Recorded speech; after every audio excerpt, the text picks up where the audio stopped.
we've thought about Jesus riding into Jerusalem on a donkey and then spending some time trying to tell his disciples what was going to happen, the fact that he was going to die, but that he was going to come back to life again.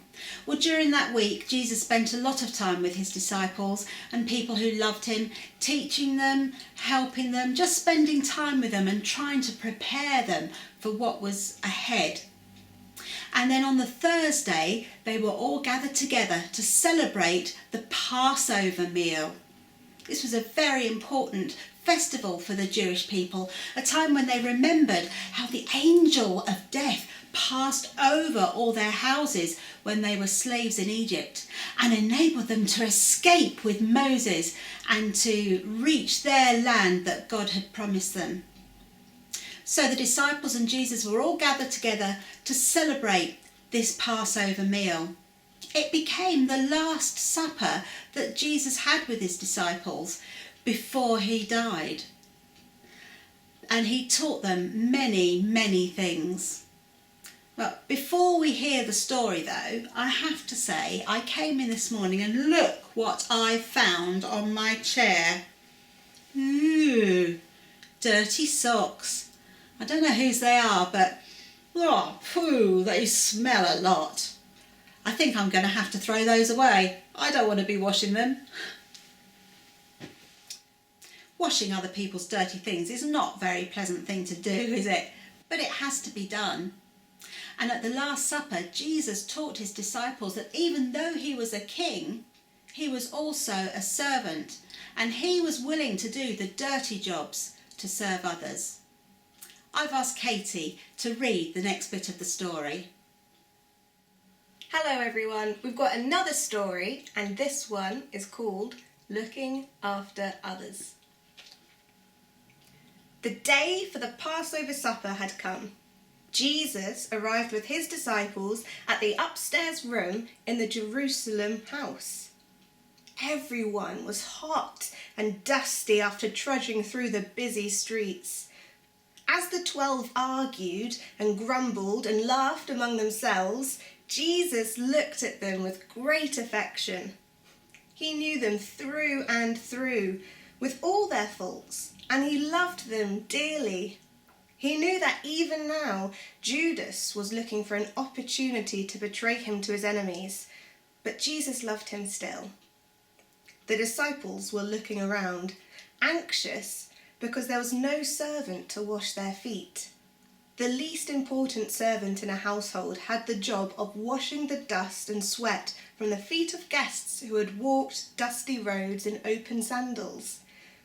The pitcher of water and towel lay ready, but not one of them was willing to do such a despised job. An obstinate silence fell. Then Jesus stood up, poured some water into a basin and picked up the towel himself. He went from one disciple to the next, washing their feet in turn. They felt very ashamed. When Jesus at last sat down, he said, "Do you understand what I have been trying to tell you? You call me Master and Lord, and you are right. That is what I am. Yet I am willing to do anything for you, even to wash your feet, because I love you. I want you to follow my example, care for each other, and love one another as I love and care for you. Don't always be thinking of yourselves and your own importance." Thank you, Katie. Now we know that Jesus is the Son of God. He is King, he's the ruler of all, and he's waiting in heaven for us. And yet he served other people by washing their feet, which was a job that the lowliest of servants would do. And his is the example we should follow, isn't it, in our lives? We shouldn't just be happy to do the good things and the things that are fun, but we should be willing to do those jobs which are more difficult.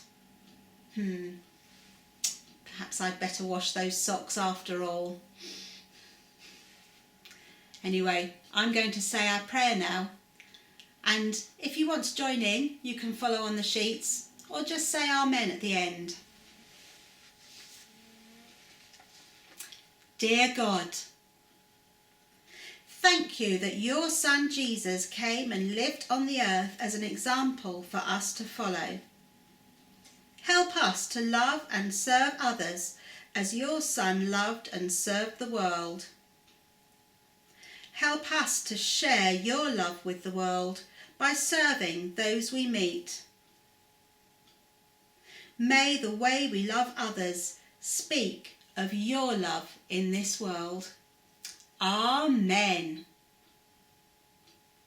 I wonder if there's a job that you don't really want to do, but you could do now, just to show the people in your family how much you love them. I'm sure Jesus would be pleased with that, wouldn't he? Hope to see you tomorrow. Have a good day, everyone. Bye.